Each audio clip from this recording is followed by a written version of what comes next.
All right, thank you, team. Now, one way that you could describe some people's feet, I guess, is antiques, but that is a diss, and I'm not trying to diss anybody out there. But what I'm saying is that let's talk about antiques, and of course we know that buying antiques can be quite a fabulously chic way of recycling old items, but it isn't always a very cheap exercise. So Thenji set out to find out more about the investment value of antique items and was all too keen to uncover the beauty and uniqueness of South Africa's booming antiques market. Antiquing is no longer just a hobby reserved for those with a fixation on history and relics of the past. It's also a fantastic way to add a bit of quirk to your home and make a sound investment. And there's usually so much to see that one really just has to jump right in. The world of antiques is surprisingly diverse, ranging from classical antiques and vintage to mantiques, including gadgetry or items reminiscent of adventure.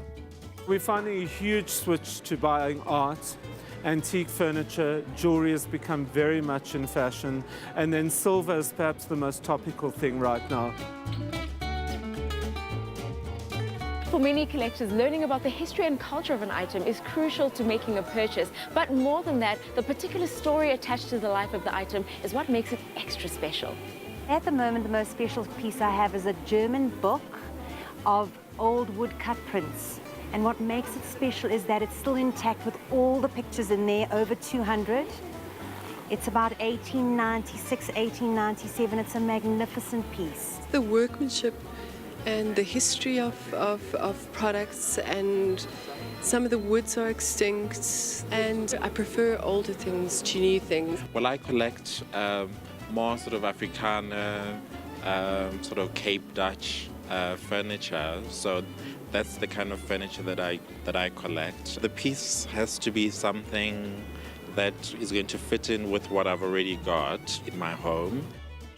Even if you aren't a collector, going to antique fairs is a fantastic way to interact with the past and learn about different eras in art, craftsmanship and engineering. But of course, if something catches your eye, make sure you have a few randellas saved up so you can take it home.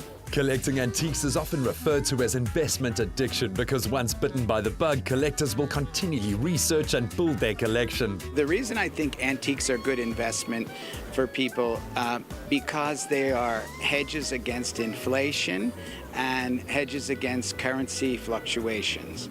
The other reason I think it's wonderful is you're actually investing in something beautiful. It's not like shares, it's not like gold. It's something beautiful that you can enjoy, and it brings a lot of pleasure to people. Today, the key phrase in the antique industry is investment.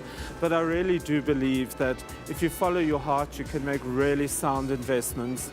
Buy things you're going to enjoy, buy things you're going to love.